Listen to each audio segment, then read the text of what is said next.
Today, we begin a long and careful walk through an ancient story, a story that asks gentle questions about goodness, about suffering, and about what it means to trust, even when life becomes unclear.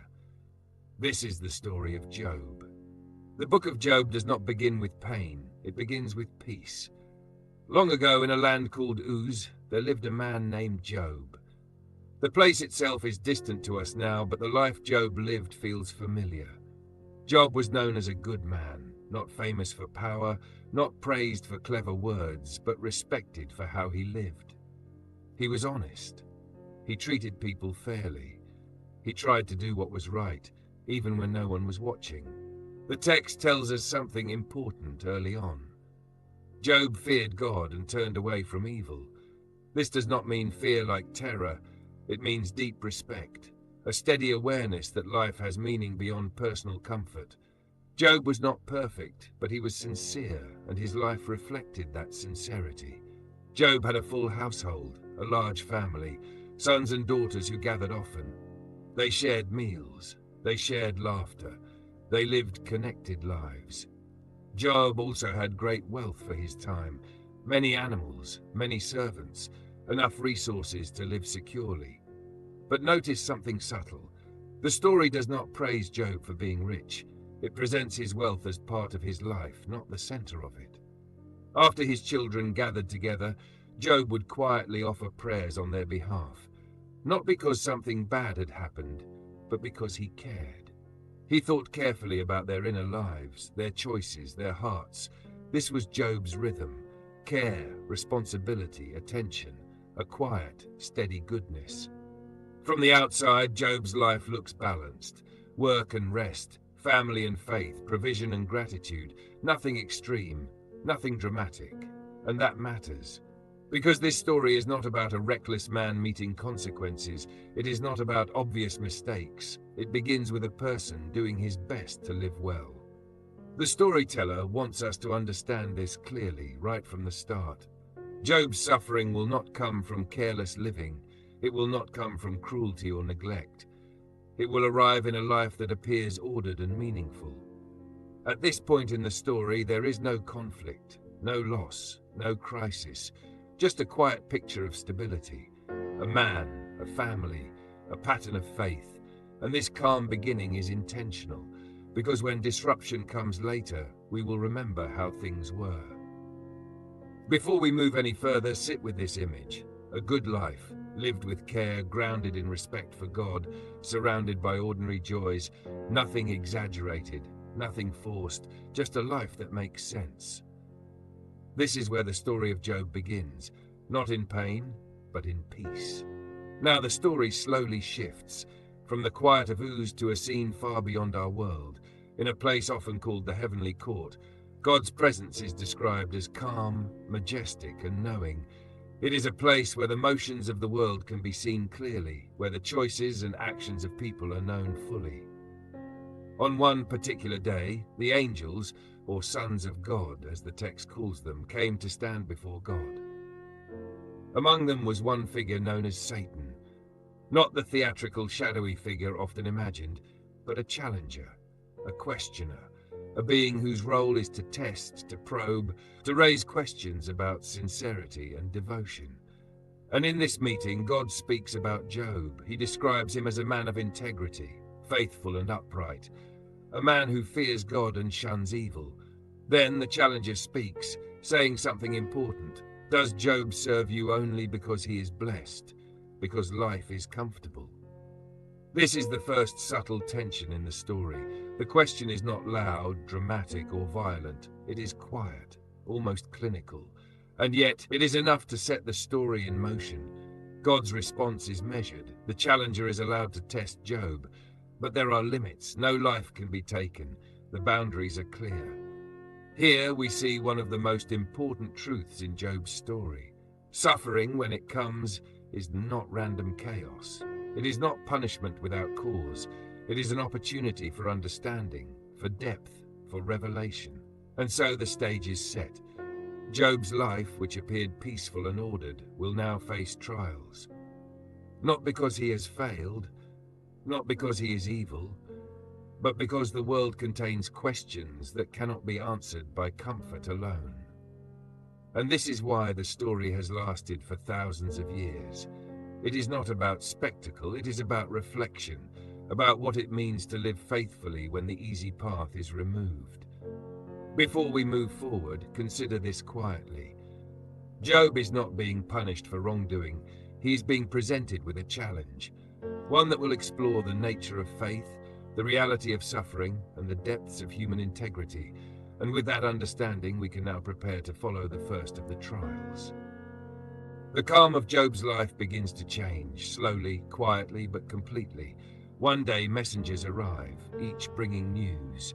The first tells of disaster. A band of raiders attacked and took the animals he owned.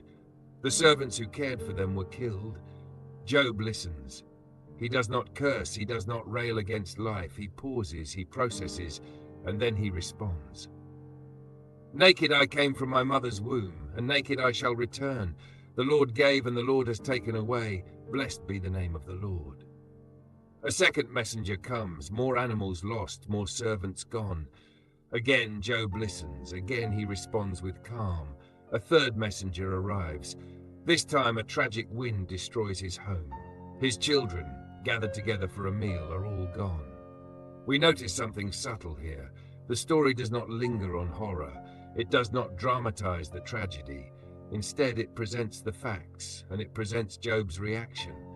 Job is not cold, he is not robotic, he is measured, he is reflective. He mourns, yes, but he also acknowledges the larger pattern of life. These losses are immense. For most, this would shatter faith. For Job, they become the quiet stage for understanding. He has been stripped of wealth, of property, of family, yet he does not curse God. He does not act in anger. This is the first lesson the story asks us to notice. Faith is not defined by comfort, nor is devotion measured by reward. True integrity shows itself in the absence of both. And in the silence that follows each loss, we can sense Job's attention turning inward, not to despair, not to resentment, but to reflection, to a search for meaning beyond what is lost. This is the stage where the story deepens. The questions are no longer hypothetical, they are real, they are lived, and Job's response will guide the way we understand patience, trust, and human dignity. After losing his wealth and children, Job's trials continue. The story now turns to his own body. A painful illness strikes. His skin becomes covered with sores. From head to foot, discomfort and irritation follow. Even the simplest tasks become difficult. Job sits among the ashes, a quiet, humble place. Not to seek attention, not to complain for effect, but because he has no other refuge. Even in this condition, Job's response is steady. He takes a piece of broken pottery to scratch himself. And yet he does not speak rashly. He maintains his focus. He maintains his calm. He maintains his dignity. We notice again the care in the storytelling. Pain is described, yes, but it is never sensationalized. We are invited to feel the weight of suffering, but not to be frightened by it. Job's friends now enter the scene. 3 men, Eliphaz, Bildad, and Zophar, come to visit. They sit with him in silence at first. 7 days and nights they do not speak. This is an acknowledgement of grief, a space to share sorrow without words. But eventually they begin to speak. Their words are meant to explain, to reason, to comfort, but often they miss the mark. Here the story introduces a key element.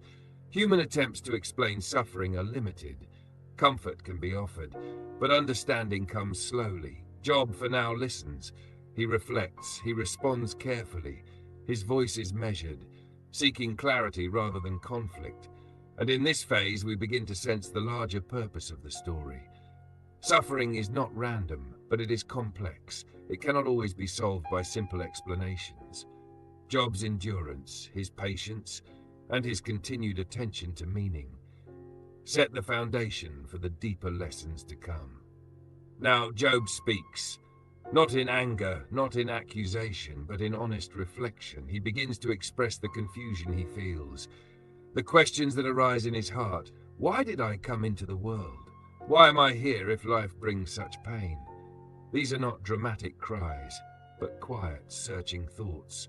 Thoughts many of us recognize in our own moments of struggle. Job acknowledges his suffering. He acknowledges the depth of his losses, and he does not pretend that everything is simple. He speaks with honesty. He questions. He wonders. This is important.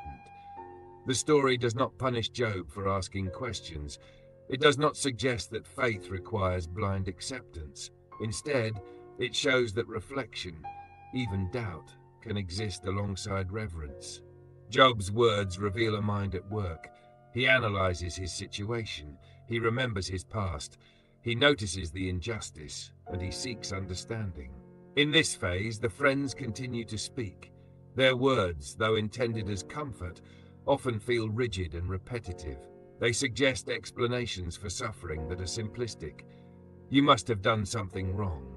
God punishes the wicked, therefore this must be your fault. But Job refuses these easy answers. He responds with clarity, maintaining respect but also insisting on the complexity of his experience. Here the story emphasizes an essential truth. Suffering is not always a sign of wrongdoing. Life is layered. Understanding comes gradually, and the process of speaking, reflecting, and questioning is itself part of endurance. Job's honesty is steady. It is measured. It does not erupt into chaos. It does not seek pity. It simply expresses truth. This sets the stage for deeper dialogue. The conversation between Job and his friends will explore faith, integrity, and the limits of human understanding. As Job speaks, his friends continue their attempts to explain his suffering. Eliphaz the first suggests that Job's pain may be a result of some hidden fault. He speaks softly at first, carefully, then gradually offers examples from experience, implying that God rewards the righteous and punishes the wicked. Bildad follows. His words are sharper, more rigid. He appeals to tradition and the wisdom of the past, arguing that Job's children, his wealth, and his suffering are signs of imbalance. Zophar is the most direct. His advice is blunt, almost harsh, urging Job to repent and confess in order to restore favor. Job listens. He does not lash out. He considers their words. And then he responds. His responses are measured, clear, and thoughtful. He does not speak to win an argument. He does not seek to humiliate his friends. He simply lays out his experience, his observations, and his honest confusion. He insists that he has lived rightly, that he has treated others fairly, that his faith has been sincere, and yet he is suffering without clear cause. This dialogue is calm, yet it holds tension. It is not dramatic in a theatrical sense, but it is deeply reflective. The story allows the audience to sit with each viewpoint, to feel the careful weighing of words and ideas. Job's defense highlights a key lesson. Integrity is not always rewarded immediately. Faith does not guarantee protection from pain, and human understanding is limited when trying to interpret God's actions. By presenting this conversation slowly, the story encourages reflection rather than reaction. It allows the listener to consider the nature of suffering without fear or sensationalism. Through these exchanges, the depth of Job's character becomes clear. He is patient, thoughtful, and steady. Even when advice feels wrong or comfort is lacking, he maintains dignity and continues his search for understanding. After long dialogues with his friends, Job begins to reflect more deeply, not only on his suffering, but on life itself. He observes the world around him, the cycles of nature, the movement of the stars, the patterns of human behavior. He realizes something important. Life is complex. The reasons behind events are often hidden. Human wisdom is limited. Even the best advice cannot explain everything. Job speaks calmly about the fleeting nature of life, about how people are born, live, and pass away, about how joy and sorrow can appear unexpectedly. He recognizes that understanding is not always immediate. He does not despair. He does not speak with anger. Instead, he seeks clarity. He questions with respect. He acknowledges his place in the larger order of things. This reflection shows a quiet strength. It is not about grand declarations or dramatic gestures. It is about observation, contemplation, learning to accept limits while still seeking truth. Job begins to understand that patience is not simply waiting. It is the careful attention to reality, the steady endurance, and the openness to insight, even when it comes slowly. He also notices the ways people respond to suffering.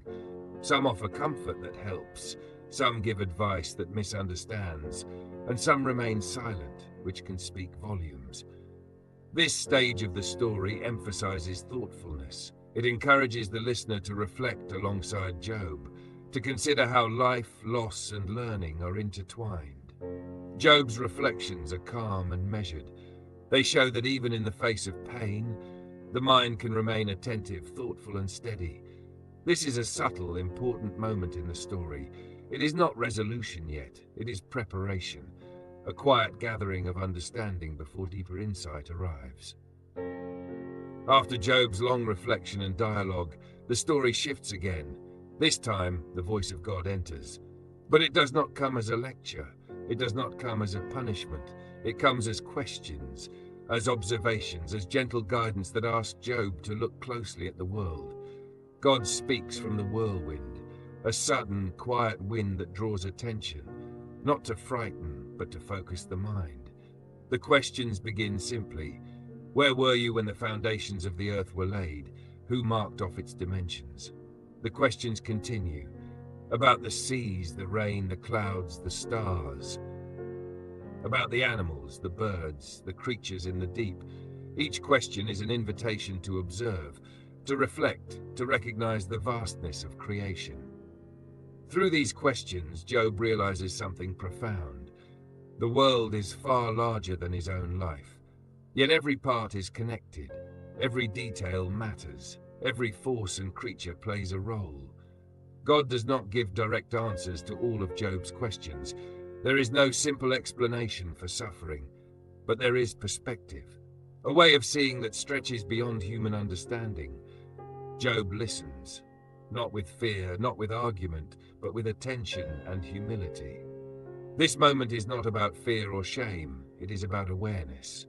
It is about understanding that life is complex, and that human insight, while valuable, has limits.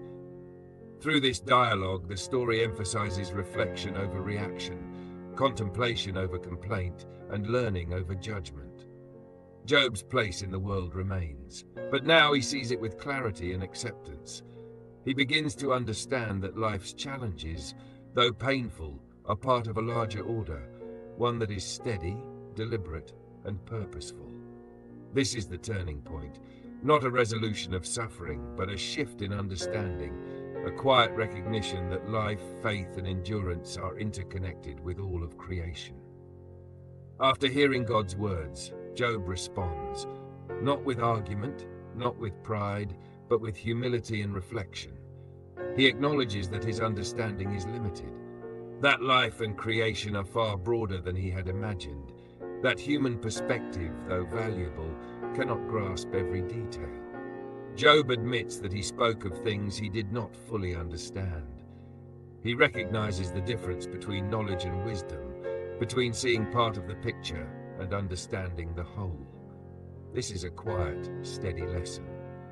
It shows that true growth often comes not from answers alone, but from the willingness to listen, to reflect, and to accept one's place in the larger order. Job does not lose his identity or his integrity. He remains the same sincere, thoughtful man he was before. But now he has a renewed understanding of life, of suffering, and of faith. The story emphasizes a gentle truth. Endurance is strengthened by reflection, patience is deepened by perspective, and humility is a quiet path to wisdom. Job's friends, who spoke earlier with rigid advice, see the shift in him. The story does not focus on their reactions, but on Job's calm recognition of reality. This phase is about acceptance, not resignation, awareness, not defeat.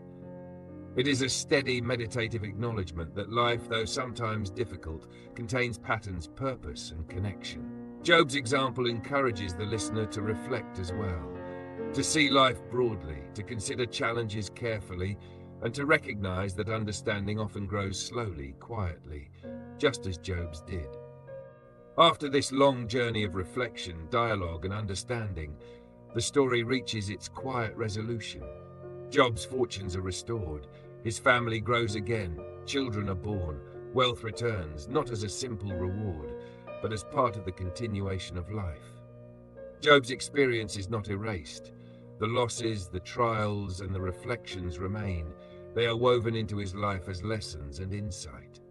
His endurance and patience are honored, not for pride, but for the steadfastness of his heart. The story concludes with a sense of balance. Job lives longer than before. He sees generations grow. He experiences peace alongside understanding. This ending is calm. It does not dramatize the restoration. It simply shows the continuity of life, the gentle unfolding of time, and the quiet rewards of patience, reflection, and integrity. The book of Job leaves us with lasting lessons. Suffering is complex. Understanding is gradual. Faith and integrity are tested, but not in vain. And life, in its vastness and order, continues. The story invites us to listen, to reflect, and to find steady calm in the face of challenges. It teaches that life is not only about what happens to us, but how we observe, respond, and grow through it. And in this quiet reflection, the story of Job finds its place, not as a tale of despair, but as a guide for patience, understanding, and enduring faith. Now, as we step back from Job's story, we can consider its meaning for our own lives. The lessons are quiet, steady, and timeless. They do not demand dramatic changes. They do not promise simple solutions. First, life is complex. Goodness does not guarantee comfort. Suffering does not always signal wrongdoing. Understanding often comes slowly through reflection and patience. Second, integrity is revealed in ordinary choices. The small acts of care, attention, and honesty shape a life more than wealth, status, or recognition. Third, humility and reflection deepen understanding. Job's willingness to listen, to question, and to accept limits offers a model for navigating challenges today. Finally, restoration may come in time, but even without immediate reward, the process of reflection and steady endurance has its own value. Job's story encourages calm observation, quiet faith, and thoughtful response. It reminds us that life is broader than our perspective, and that patience, reflection, and integrity are paths to understanding that endure. In this way, Job is not only an ancient figure, he is a companion in thought, a guide through moments of confusion or loss, and an example of how to live steadily, even in uncertainty. And with that, we complete our careful journey through the story of Job. We leave the narrative not with fear, not with dramatized sorrow, but with calm reflection, insight, and steady understanding. As we end this story, take a moment to sit with the quiet lessons it offers. Job's journey shows us that life is full of questions, that pain and loss can arrive without warning, that understanding is often gradual, and true insight comes with patience and reflection. There is calm in observing rather than reacting, strength in humility, clarity in steady attention. Job's example reminds us that even in hardship, we can maintain dignity, seek understanding, and respond with integrity. Life continues, and so does the opportunity to reflect, to grow, and to find quiet strength. Thank you for walking through this story slowly, listening to its quiet wisdom, and reflecting on the lessons that endure. This is the essence of Job's story. A life of patience, reflection, and steady faith, offering guidance not only to those of the past, but to all who pause to listen today.